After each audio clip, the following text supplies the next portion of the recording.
Assalamualaikum warahmatullahi wabarakatuh. Saudaraku kaum muslimin dan muslimat, saudara sebangsa dan setanah air, dimanapun Anda ada dan berada. Berjumpa kembali dengan saya Abu Fikri dalam langkah kebaikan dan kebenaran untuk mempermudah langkah-langkah kita menuju jalan selamat, yaitu Allah dan Rasulnya. Saat ini tengah hari saudaraku. Tengah hari ya pukul 3 kurang 5 menit. Dalam situasi panas, hangat, teriknya matahari. Tapi tidak apa-apa. Itulah anugerah bagi kita semua agar fisik ini bisa lebih segar lagi, darahnya bisa lebih lancar lagi, dan jantungnya pun akan sehat dengan adanya suhu panas. Baik saudaraku, hari Rabu kemarin ya, tanggal 24 Juli 2024, salah seorang sahabat, ya katakanlah sahabat terbaik dari saya, Bapak Ustadz Akmaluddin MPD, beliau telah wafat. Beliau telah kembali ke hadiratnya Allah dengan tenang, damai, diiringi dengan senyuman manis, bahkan setengah tertawa. Videonya saya share itu di Facebook ada, di YouTube ada, tapi channelnya Idendra Sakti, bukan alamat yang hilang, bukan Ustadz Abu Fikri Al-Minangkabawi, tapi Idendra Sakti. Di situ ada video yang saya share tentang sedikit ataupun sekilas perjalanan saya dengan beliau. Jadi berdasarkan itu ada yang bertanya kepada saya, ya mungkin saudara satu pengajian ya, izin Pak Abu bertanya, kalau dilihat daripada foto beliau itu, ya beliau memang senyum, bahkan tersenyum lebar. Nah, sedangkan beliau kan tidak satu pengajian dengan kita, tidak satu pelajaran dengan kita. Kok bisa seperti itu? Karena saya pernah dengar orang tua kita berkata begini, kata saudara satu pengajian tadi, seketika kalimah wallazi arsala rasulahu bil huda wa dinil haq. Dia itu Allah mengutus Rasul. Rasul ini membawa petunjuk, Rasul ini membawa agama. Artinya petunjuk tidak ada di Allah tapi ada di Rasul. Tentu yang dimaksud adalah Muhammad. Muhammad awal, bukan Muhammad yang ada di Arab. Kalau Muhammad yang ada di Arab itu adalah tubuh pada jasad beliau. Nah, misi Muhammad Arab ini adalah misi Muhammad Rasul. Misi Muhammad awal, yaitu menyampaikan petunjuk, menyampaikan agama. Dalam hal ini, orang tua kita pernah berkata, oleh karena Muhammad itu yang membawa petunjuk, membawa agama, hari ini kamu tidak kenal Muhammad. Hari ini pula kamu tidak mendapat petunjuk dan kamu tidak beragama. Ini bagaimana Pak Abu Fikri? Sedangkan fakta yang kami lihat dari foto beliau yang wafat kemarin, sahabatnya Pak Abu itu real.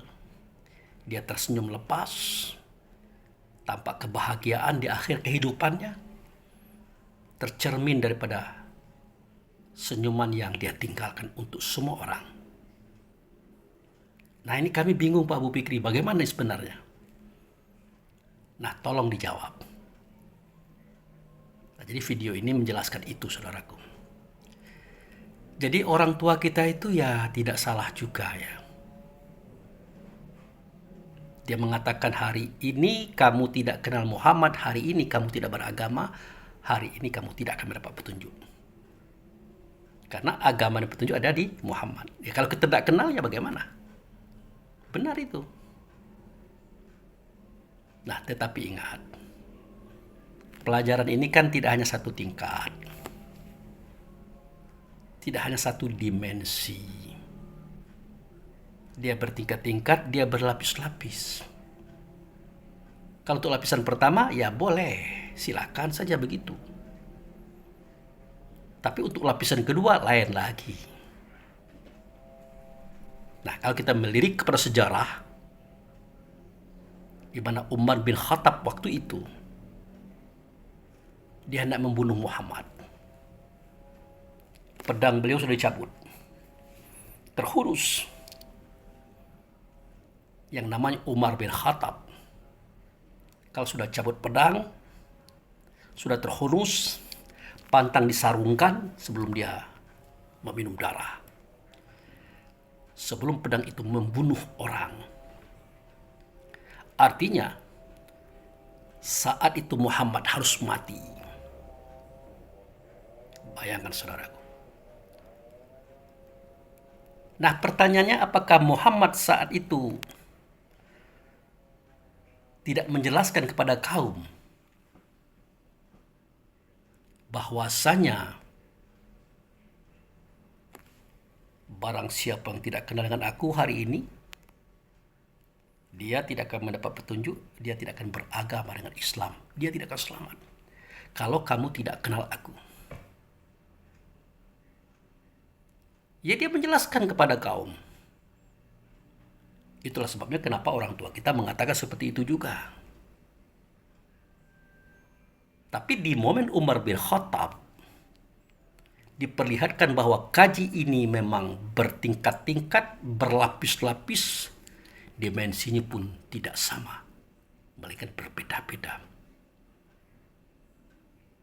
Nah, seketika Umar bin Khattab membawa pedang untuk membunuh Muhammad, itu menunjukkan bahwa beliau tidak kenal Muhammad.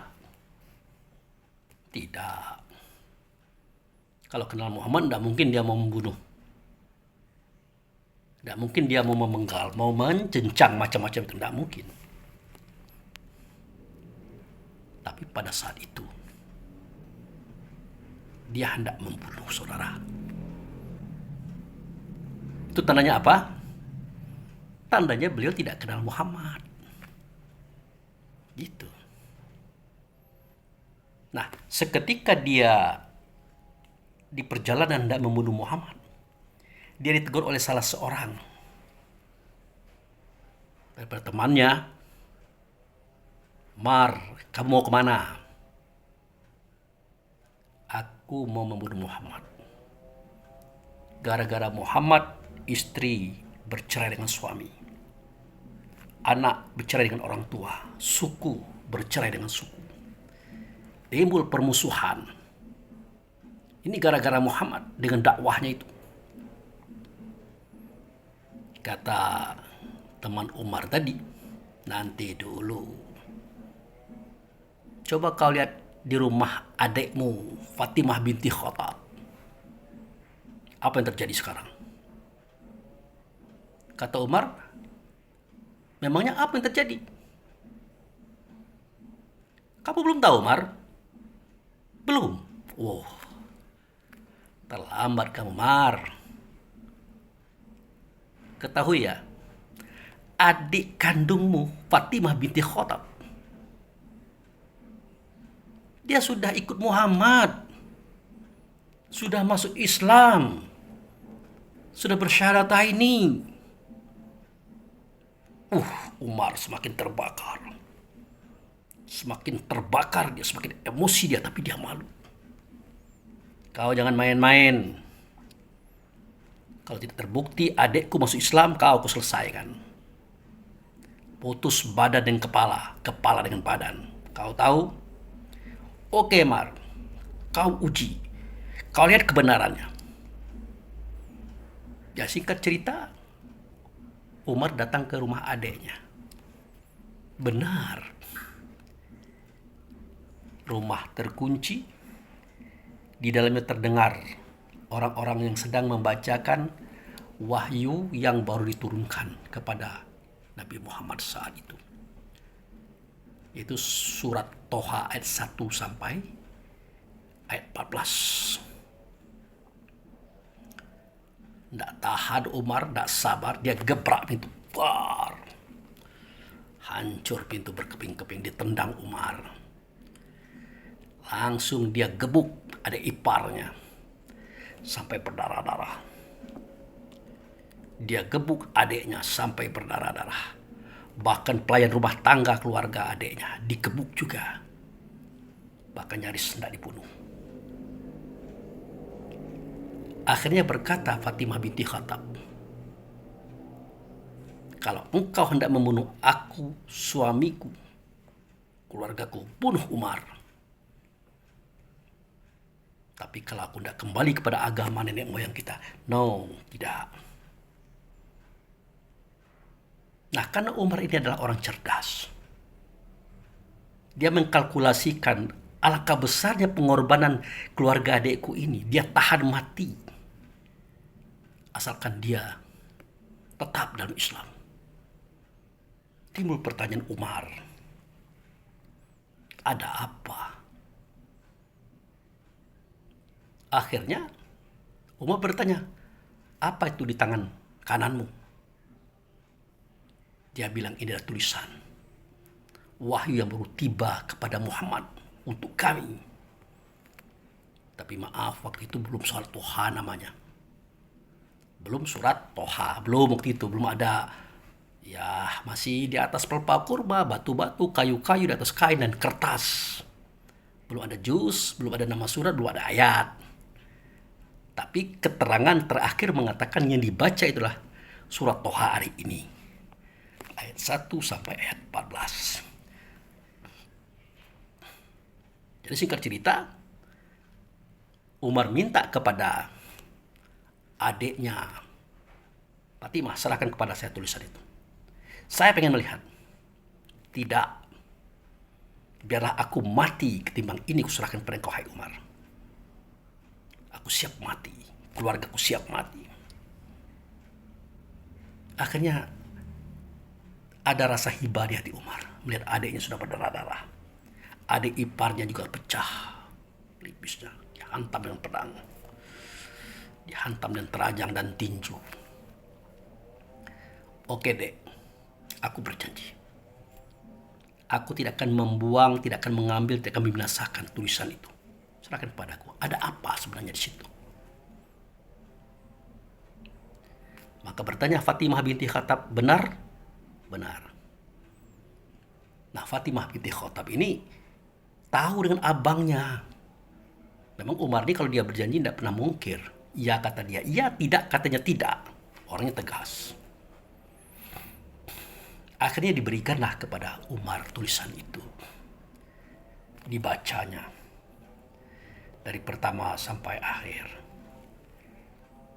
Pada kalimat innani annallah la ilaha illa ana fa'budni wa aqim shalah li zikri, Umar gemetar. Jatuh tersungkur dalam kondisi berkeringat dingin. Ya otomatis Fatimah dan suaminya serta pembantu rumah tangganya kaget. Ada apa dengan Umar? Akhirnya Umar berkata kepada adiknya, tolong ambilkan aku minum. Tolong ambilkan aku minum. Antarkan aku kepada Muhammad. Antarkan aku kepada Muhammad. Aku ingin masuk Islam. Maka terdengar suara takbir. Allahu Akbar. Allahu Akbar. Allahu Akbar. Di dalam rumah Fatimah binti Khattab. Nah, setelah diambilkan minum, Umar sudah tenang, siap diantar ke tempat Nabi yang sedang memberikan tarbiyah pelajaran kepada kaum. Fatimah bertanya, ada apa? Kenapa tiba-tiba engkau begini, Umar? Waktu itu Umar berkata, seketika aku membaca innani anallah la ilaha illa ana fa'budni wa aqim shalah li zikri. Sesungguhnya aku adalah Allah. Tidak ada Tuhan, akulah dianya wahai Umar. Oleh karena itu kau sembah aku. Kau hubungkan dirimu kepadaku.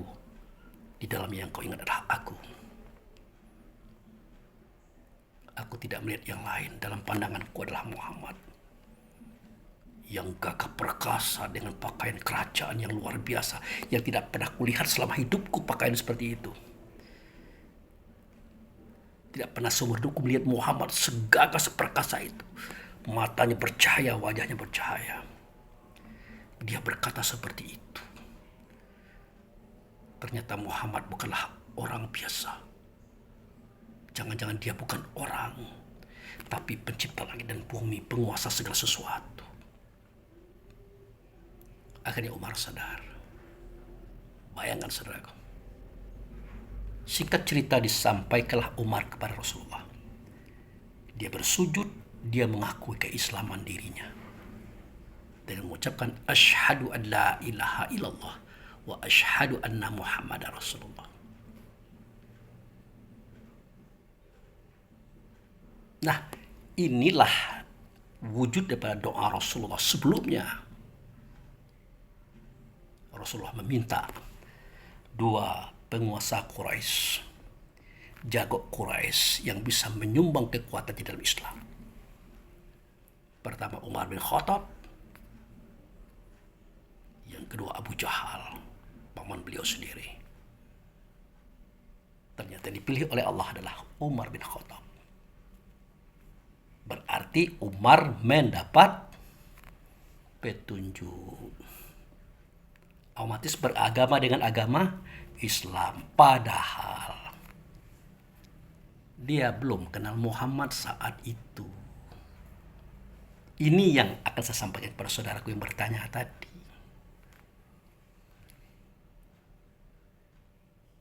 Nah, termasuk apa yang terjadi kepada sahabat saudara kita yang dia meninggal. Terlukis senyuman indah di wajahnya. Itu menandakan kedamaian dia seketika dia pulang kepada Tuhan. Nah, bagaimana ini bisa terjadi? Nah, di dalam kajian Islam ada 3 hal yang perlu kita pahami. Pertama, orang yang mengetahui tentang ilmu kajian Islam dalam bentuk hakikat. Itulah yang pernah kita pelajari itu.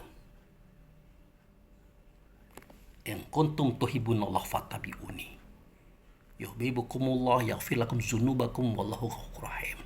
Kalau kamu mencintai Allah, ikut aku, kata Rasul. Via nabinya. Kemana ikut? Ke Baitullah Hakikat. Ke tempat kita berawal dulu. Tapi kan tidak mungkin kan? Makanya negeri Bakkah di alam sana, Mekah di sini. Baitullah di alam sana, Ka'bah di sini. Di sono ada makam Ibrahim, di sini juga ada makam Ibrahim. Makanya diajarlah ingatan kita, rasa kita, kesadaran kita pergi ke sana. Ke Mekah sana, ke makam Ibrahim sana, menghadap kepada Ka'bah.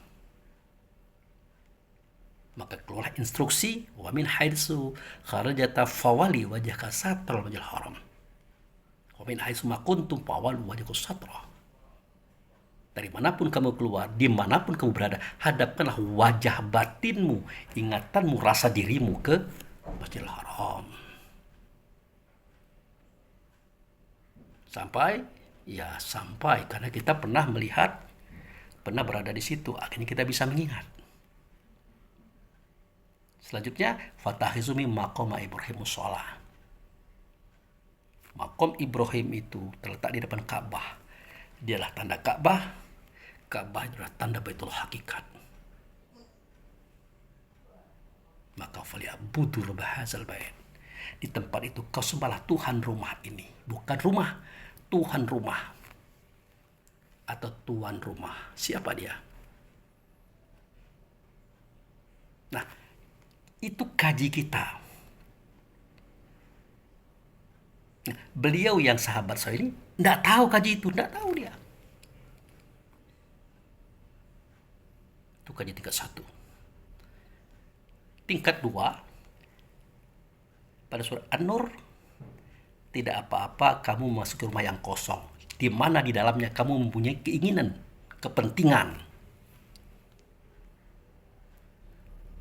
Padahal itu maksudnya adalah masuklah ke dalam Ka'bah, dalam ingatan, dalam rasa kesadaran. Apa yang terjadi? Ya, kita sudah berada pada jihad yang 6. Tidak atas, tidak bawah, tidak muka, tidak belakang, tidak kiri, tidak kanan. Artinya kita harus bertemu Tuhan di situ. Dalam bahasa urutannya, bertemu Allah. Bisa? Tidak bisa. Rasul? Bisa? Tidak bisa. Nabi? Bisa? Tidak bisa. Guru yang mengajarkan kajian ini kepada kita bisa? Ya, kalau kita tentu bisa. Kalau beliau yang wafatnya senyum tadi bisa? Tidak bisa. Karena dia tidak tahu kajian ini. Ya, dia tidak pernah mendengar kajian ini. Tidak mungkin dia bisa seperti itu. Tetapi ada satu kejadian yang mungkin kita juga lupa. Seketika kita mencari Allah, dicari adalah zatnya Allah, yaitu Rasul. Zat Allah itulah kita. Kita ingin sholat. Kita ingin sholat. Ingin berhubungan rasa diri dengan Allah. Siapa yang dengan Allah? Ya Rasul. Rasul itu wujud serta Allah. Prosesnya bagaimana? Apakah seperti tadi? Ingatan kita, perasaan kita, kesadaran kita pergi ke Masjidil Haram? Apakah seperti itu? Untuk sementara, ya.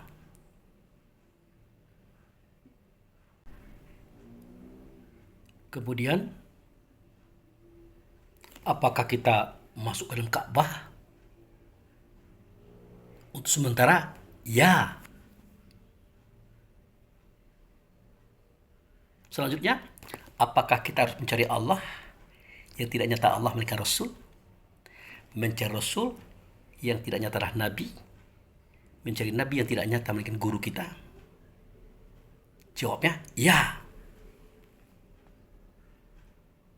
Tetapi sejatinya sholat itu tidak menghubungkan tubuh dengan tubuh. Tidak menghubungkan fisik dengan fisik. Tetapi menghubungkan diri sebenar diri kepada Rasul. Rasul itu dengan Allah. Mana diri sebenar diri pada kita? Kita katakan roh. Apakah itu salah? Jawabnya tidak. Tetapi akan lebih tepat lagi. Pada roh itu ada rasa. Rasa diri kita. Diri kita itu adalah rasa, saudaraku. Nah, hubungkan rasa diri kita kepada rasa diri Muhammad. Muhammad itu serta Allah. Itu tidak di luar tubuh, tidak di Mekah, tidak dalam Ka'bah lagi saudara, tetapi di dalam rasa diri. Mulai pada dia berdiri, tegak berdiri betul. Dia berniat, dia takbiratul ihram, dia membaca iftitah, dia membaca Al-Fatihah. Dia membaca semua urutan bacaan dengan tenang dan khusyuk. Dalam rasa diri, merasa diri bersama Rasul dan Allah. Itu dapat dilakukan oleh siapapun yang tidak mengaji. Itulah sholat sejati. Dia bisa didapat oleh orang yang tidak mengaji seperti kita. Walaupun dia tidak tahu metode dan cara yang kita ketahui. Tetapi tujuan akhir daripada metode kita, apa yang dia lakukan. Itu. Makanya kita tidak boleh meremehkan orang, melecehkan orang, merendahkan orang.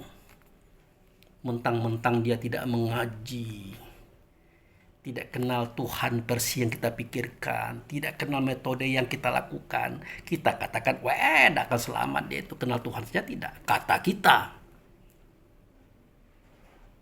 Tetapi seketika dia merasa dirinya kepada Allah, tentu dengan Allah, yaitu Rasul tadi. Sebutan tidak, kata tidak, tapi rasa terasa. Seketika dia mengangkat takbir, menyatu rasa dirinya dengan Rasul dengan Allah.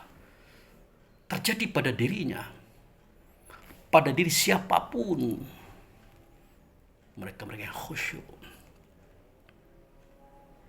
Ini yang dikehendaki. Nah, kalau ini terjadi, dibuat oleh orang yang tidak mengaji seperti kita, dia lebih istimewa daripada kita. Kita daripada metode awal kita sudah kuasai. Dari mana saja kamu keluar, dimanapun kamu berada, hadap ke wajah Masjidil Haram, ambil sebagian makam Ibrahim, menghadap kepada Ka'bah, bahkan masuk ke Ka'bah, lihat guru di dalamnya. Temui guru, berdialoglah dengan Allah dan Rasul, yang nyata adalah guru. Dia tidak paham itu. Tetapi inti daripada apa yang kita lakukan secara metode, itu dia dapat, dia tangkap, dia lakukan, dia rasakan. Menyambungkan rasa dirinya kepada Allah melalui Rasul. Cuman dia tidak bisa menyebutkan seperti yang kita sebutkan. Disinilah letak keadilannya Allah. Disinilah cara Allah menampar kita. Makanya terasa sejuk, dingin, tenang, adem pemikiran, adem perasaan. Timbul rasa cinta, kasih sayang kepada yang lain. Meskipun mereka itu tidak satu agama, tidak satu pengajian. Meskipun orang di hadapannya adalah bajingan, orang-orang yang kotor secara moral dan spiritual, bahkan kesosialannya, dia tidak benci, tidak iri dengki, dia santun, dia empati kepada siapapun. Dia berjuang mencari uang, mencari harta, dapat dia bantu orang. Tidak bisa memberikan banyak setengah banyak, tidak bisa sedikit. Setidak-tidaknya ada rasa hibah kepada orang yang susah, ada rasa bangga kepada orang yang sukses dan berhasil dalam bidang apapun, terutama untuk kebaikan. Itu mereka.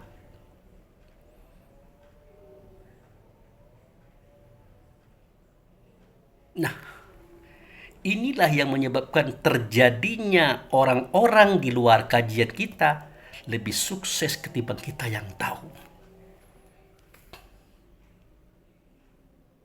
Jadi saudara kita yang kemarin yang wafat hari Rabu tanggal 24 Juli 2024, dia itu tersenyum. Ya. Nah, ini fotonya saya tampilkan. Oke. Nah, ini foto asli, tidak diedit. Dan beliau memang tersenyum. Ya, memang tersenyum. Nah, yang ini ya karena saya mencintai beliau, mengasihi beliau, menyayangi beliau, ya karena ada hubungan emosional ya, baik sebagai sesama muslim ataupun sama satu perjuangan. Ya maka saya buat sebuah foto saya sendiri yang saya gabung dengan foto dia. Ini dia. Nah, semua itu fakta. Semua itu real yang saya saksikan ya. Kalau selama ini kan banyak kita lihat juga kan foto-foto para mujahidin seperti itu. Nah, sekarang ya benar-benar saya saksikan dan benar-benar saya ketahui sejarahnya beliau ini. Nah, itu saudara. Oke.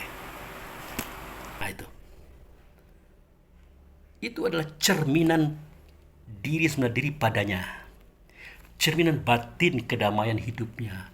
Cerminan senyuman Allah yang nyata di Rasul ada padanya. Kita saksikan secara real. Karena saya tahu siapa beliau ini, saudaraku. Saya bertemu dengan beliau ini di tahun 1988. Ketika saya masuk sekolah Aliyah Muhammadiyah. Waktu itu saya sudah punya anak satu orang. Saya satu sekolah dengan beliau. Setelah kami tamat, kami kuliah di IAIN Kota Bengkulu. Dia masuk tarbiyah, saya masuk syariah. Kemudian dia lanjut kuliah, saya berhenti karena beban berat. Saya merantau ke Jakarta, ke Tasikmalaya, Kuningan, Cirebon, mencari nafkah dengan adik saya Ustadz Suharmen. Setelah tamat beliau di kuliahnya, tarbiyah dengan title SAG-nya, dia ingin ikut saya ke Tanah Jawa. Saya ajak. Kami pun berjuang di sana mencari nafkah keluarga, mencari rezeki Allah. Setahu saya, mulai saya berteman dengan dia sampai dia wafat, dia sangat menjunjung tinggi ibadah kepada Allah. Sholat di awal waktu, di masjid berjamaah. Bahkan beliau di Bengkulu berkiprah sebagai pemuda Muhammadiyah, membangkitkan semangat pemuda untuk berbuat baik, al ma'ruf nahil munkar, dan banyak aktivitas dia. Dia membuat ekonomi kecil-kecilan, beternak ayam, telur macam-macam, beternak ikan macam-macam, dapat uang dia membantu orang. Tidak dia membenci orang, tapi membantu orang. Dia sering dikhianati, dirugikan, ditipu, tapi tetap tenang dan sabar, santai dia. Tidak pernah dia menggunjing orang, tidak pernah dia benci kepada orang, walaupun dia disakiti orang. Dia juga pernah menjadi pengurus masjid, bahkan ketua masjid, macam-macam cacian orang, tapi dia sabar. Kalau boleh saya katakan, saya belum pernah melihat kesalahannya satu saja selama saya bergaul dengan beliau. Satu saja, tidak pernah. Makanya kepergian beliau itu cukup memukul mental saya, cukup memukul perasaan saya. Makanya hari Jumat kemarin, kebenaran saya tidak mengisi khutbah Jumat. Di masjid itu ada makan bersama, nama Jumat Barakah. Seketika saya dikirimkan foto, beliau sudah tersenyum. Tidak bisa saya makan nasi, berat. Begitu iri saya kepada beliau. Begitu damainya dia berhadapan dengan Allah. Allah berhadapan dengan dia. Cerminan senyum Allah nyata pada Rasul. Senyum Rasul ada pada dia, yang diperlihatkan kepada kita semuanya, termasuk saya, kita semuanya. Dia tidak mengaji seperti kita loh. Jadi jangan pernah kita memikirkan bahwa kita ini tinggi, kita ini hebat, kita ini besar. Orang lain itu tidak ada apa-apanya karena ilmunya beda dengan kita. Jangan. Ilmu Allah itu sangat luas, sangat dalam, sangat tinggi. Tidak akan tertampung oleh satu orang manusia, sekelompok manusia atau satu organisasi. Tidak. Di mana-mana ada ilmu Allah. Makanya di zaman Nabi Ibrahim ada 3 nabi. Nabi Ibrahim, Nabi Ismail, Nabi Lut, bahkan bisa 4 Nabi Ishak juga. Di zaman Nabi Musa begitu juga, ada Nabi Shu'aib, ada Nabi Musa, ada Nabi Harun, bahkan Joshua atau Yusya bin Nun. Karena begitu luasnya pengetahuan Allah, begitu dalam, begitu hebatnya. Kita menganggap hanya kita saja yang tahu, hanya kita saja yang mengerti, hanya kita saja yang paham, hanya kita saja yang selamat. Sementara hati kita membenci saudara kita sendiri, melecehkan, meremehkan paham orang lain karena tidak sama dengan kita. Tapi itu adalah lambang kepicikan diri, saudaraku. Iya, saya mengatakan kata ini real loh. Karena itu saya pelaku sejarahnya. Bagaimana orang tak suka dengan saya, bagaimana orang berusaha untuk menjatuhkan, menyingkirkan, bahkan membuang. Iya. Nama saya diangkat ke DPP supaya dijadikan pendakwah. Hilang nama saya. Di WA saya dihapus. Saya biasa duduk bersama ketua DPD, pakai bangku-bangku yang bersandar itu. Dibuat nama. Tidak ada nama saya. Pasti tidak mungkin saya duduk di situ. Begitu hebat kita. Mengaji itu. Merasa benar, merasa selamat. Oh, enggak selamat. Tidak bakal senyum Anda mati nanti. Tidak. Karena di sini Anda belum selesai. Anda tidak paham yang Anda sakit itu siapa. Diri Anda sendiri. Yang sama ianya dengan diri Anda sendiri. Satu asalnya. Allah satu. Sumbernya Muhammad ada dalam dada kita masing-masing. Itu yang tidak paham kita. Kalau kita mengerti Iqra wa rabbukal akram. Bacalah, Tuhan memuliakan. Tidak mungkin kita membenci orang. Iri dengki kepada orang. Menghasut, memfitnah. Menggunjing orang. Tidak mungkin. Kenapa? Ya karena Allah memerintahkan. Melalui Rasul, pihak nabinya. Tuhan memuliakanlah. Bagaimana memuliakan Tuhan? Allah yang mau dimuliakan. Siapa kita? Rasul, siapa kita? Nabi, siapa kita? Kita hina ini, saudara. Kita ini rendah, saudara. Kita ini kotor. Makanya ada sifat sidik. Sifat Rasul itu satu dan sidik. Ada di kita. Artinya benar. Yang benar itu adalah Allah dan Rasul. Kalau kita tidak benar. Hanya saja dibenarkan oleh Allah Rasul. Kalau kita mau. Diperbaiki oleh Allah Rasul. Kalau kita mau. Kalau tidak mau ya terserah. Nah itu. Seketika kita berkata Subhana rabbil azimi wa bihamdi. Subhana rabbil azimi wa bihamdi. Subhana rabbil azimi wa bihamdi. Sucilah engkau ya Allah. Besarlah engkau ya Allah. Terpujilah engkau ya Allah. Kata kita. Ditanya oleh Allah. Ditanya oleh Rasul. Siapa yang kau sucikan? Siapa yang kau besarkan? Siapa yang kau puji? Engkau ya Allah. Engkau ya Rasulullah. Tidak, kata Allah. Bukan, kata Rasul. Yang dibersihkan atau yang disucikan, yang dibesarkan mental spiritualnya, yang dipujikan dia oleh Allah Rasul adalah kita yang sedang berruku, kita yang sedang bersujud di hadapan Allah Rasul. Makanya tak satu pun makhluk langit dan bumi yang tidak kenal siapa kita, karena Allah Rasul memuji kita. Itu sejatinya. Bukan Allah Rasul. Nah inilah yang didapat oleh saudara kita ini, saudaraku. Dia mencintai orang lain, mengasihi orang lain. Dia di tangan Allah untuk mengasihi orang. Dia di tangan Allah untuk mencintai orang. Dia di tangan Allah untuk memberikan kasih sayang dan pembinaan serta melestarikan orang dengan kedamaian-kedamaiannya.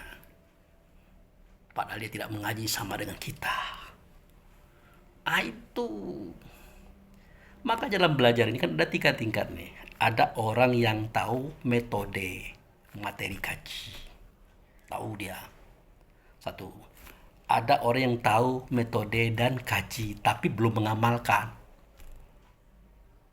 Ada orang yang tahu metode kaji, dia mengamalkan. Yang keempat yang unik. Dia tidak tahu kaji kita. Dia tidak paham kaji kita.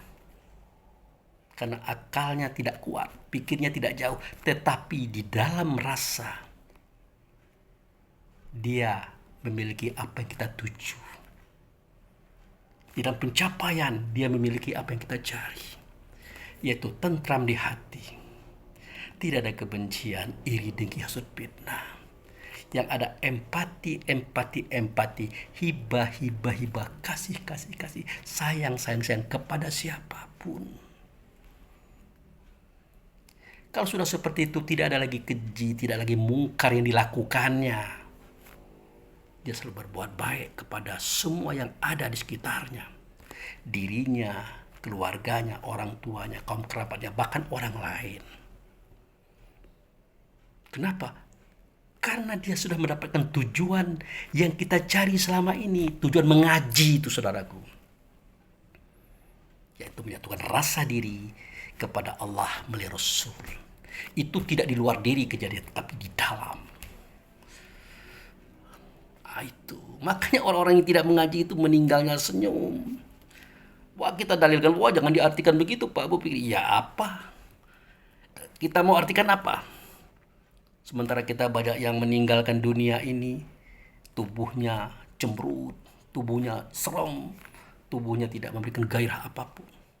Ini orang sudah senyum, kita persoalkan. Ada apa di hati kita kalau bukan karena iri? Saya iri juga loh. Sampai saya menangis, tidak bisa makan nasi. Irinya bagaimana? Iri pula pengen kayak dia juga. Alhamdulillah, karena saya dekat dengan beliau. Kami pun sering sharing. Dia lebih banyak juga bertanya tentang kaji. Mudah-mudahan kita capai. Nah, ini belum hebat. Yang di tanah Jawa itu. Nanti saudara kulihat di YouTube. Seorang guru torikat. Yang dia dikubur. Diangkat ke dalam liang lahat. Dimasukkan ke dalam lahatnya. Tiba-tiba ringan. Tiba-tiba kain kapan itu kempes. Pas diperiksa, orangnya tidak ada lagi di situ, saudaraku. Tak ada lagi. Dahsyat. Dahsyat. Nah, itu tidak satu pengajian loh. Dia juga punya pengajian tidak sama dengan kita. Tidak sama. Tapi kok dia bisa menemukan penemuan yang sangat luar biasa. Jangankan ruhnya, tubuh yang selama ini menutupi ruhnya, ya, juga ikut pergi. Istilah mereka itu burung terbang beserta sangkar-sangkarnya. Tubuhnya tak ridho ditinggalkan oleh rohnya. Kenapa? Karena tubuh selama ini sama dengan roh amaliyahnya, ibadahnya. Ngapain aku ditinggalkan? Aku juga ingin ikut. Jadi mari kita mengaji, kita belajar, kita menggali, kita menyelami. Dengan baik dan benar, ikhlas dan tulus. Jangan merasa besar. Jangan merasa lebih hebat. Jangan merasa lebih tahu. Karena di atas langit ada langit. Di atas kebesaran ada kebesaran. Di atas kesucian ada kesucian. Semua itu tidak mesti dari orang seperti kita. Terkadang dari orang yang tidak dikenal. Dari orang yang tidak mengaji. Tetapi rasa batinnya dituntun oleh Allah Rasul untuk bertemu dengan Tuhannya. Makanya mereka seketika akhir hayat. Dia tersenyum lepas. Bahagia. Karena dia tidak melaksanakan keji dan mungkar. Keji itu menjijikkan, saudaraku. Memakan bangkai orang. Karena dia mengupat dan menggunjing. Meminum air darah, air nanah, air keringat, air mata. Karena uang orang, harta orang yang dia makan. Memukul kepala sendiri, menghancurkan tubuh sendiri. Karena dia sering menjolimi orang. Mereka tidak seperti itu. Ya. Nah, itulah contoh-contoh cara berpikir yang Allah Rasul berikan kepada kita agar kita itu termotivasi untuk lebih baik lagi daripada hari ini. Itu baru cerita Islam dengan orang Islam yang berbeda aliran, berbeda pemahaman, cara ibadah dan sebagainya itu. Belum lagi berbeda agama, lain lagi.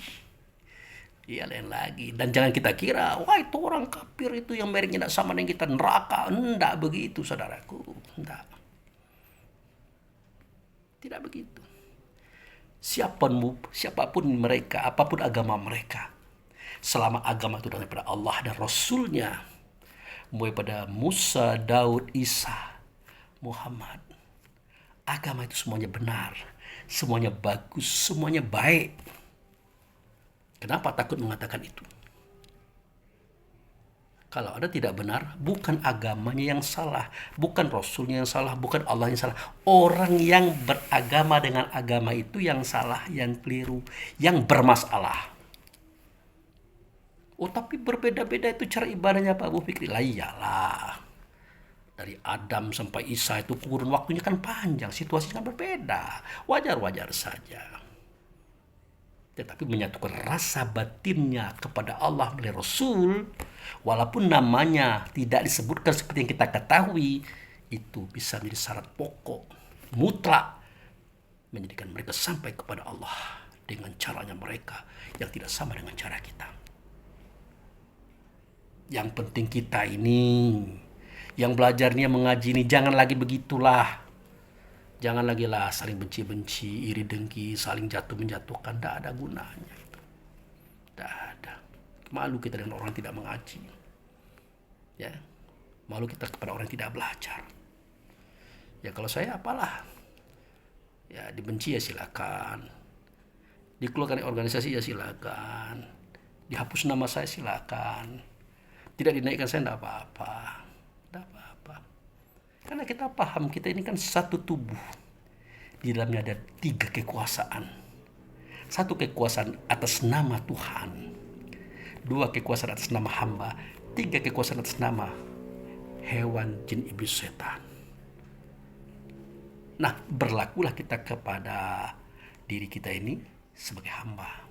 Jangan sebagai Tuhan dan jangan sebagai hewan, jin, iblis, setan. Itu kan kajian sahadat yang saya pernah buka itu. Ya kan pernah kan tuh.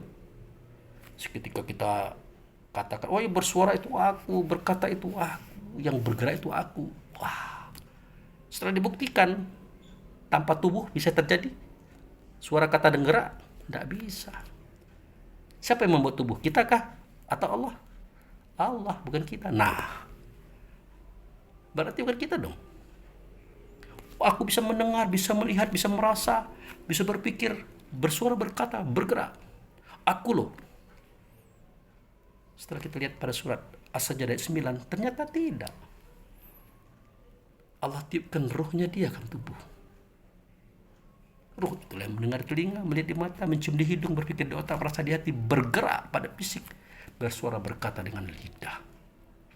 Roh Allah itu bukan kita. Berarti kita ini tidak ada. Kita ada seketika Allah katakan ada. Kapan? Seketika roh Allah itu Allah katakan itu kita. Bahkan kita dikatakan Allah lah dia. Nah, sadarilah kita bahwa derajat kita begitu tinggi. Ya. Kita akan melihat Allah itu kalau kita meniadakan diri di dalamnya.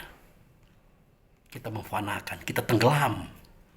Tapi kalau kita selalu ego, sombong, angkuh, merasa besar, tidak akan bertemu Allah, tidak akan ketemu Rasul, tidak akan terlihat Allah dengan mata telanjang, tidak akan. Gitu. Nah mereka tidak mengaji bisa seperti itu, saudaraku. Mereka belajar mengaji tapi tidak sama dengan kelompok kita, bisa begitu, saudaraku. Sampai mereka matinya senyum, masuk ke liang lahat, hilang dianya, tinggal kain kapannya saja. Semua orang menangis, membuktikan kebenaran apa yang mereka sampaikan kepada kaumnya. Kalau kita belum sempat seperti itu, kita sudah pecah, berselisih. Ya, sudahlah saudaraku. Makanya saya sekarang tuh ya tidak saya persoalkan lagi, ya sudahlah. Perjuangan itu tidak mesti bersama-sama, meskipun bersama-sama ya, tapi tidak mesti bersama-sama. Kalau bisa bersama-sama itu lebih baik. Kalau tidak apa boleh buat sendiri-sendiri juga bisa berjalan loh. Sejatinya apa? Kita ini kalau bersama-sama akan sepi. Justru sendiri baru kita rame. Apa artinya? Seketika kita bersama, kita tidak bisa ngomong. Karena semua kita ahli semua, bisa semua. Tidak bisa ngomong. Pas ngomong ribut, mendingan diam.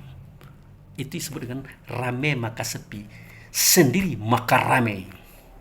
Terbuka imajinasi, pemikiran, sebagainya. Termasuk apa yang saya sampaikan di video ini. Nah ini karena sendirian ini, makanya rasa rame. Seperti berbicara dengan orang banyak. Tapi cuma ada orang banyak, wah susah ya ngomong. Belum lagi selesai ngomong, udah dipotong, dipatahkan. Kalau sudah seperti ini, oke. Ya, itu aja. Wah udah lewat 3:30.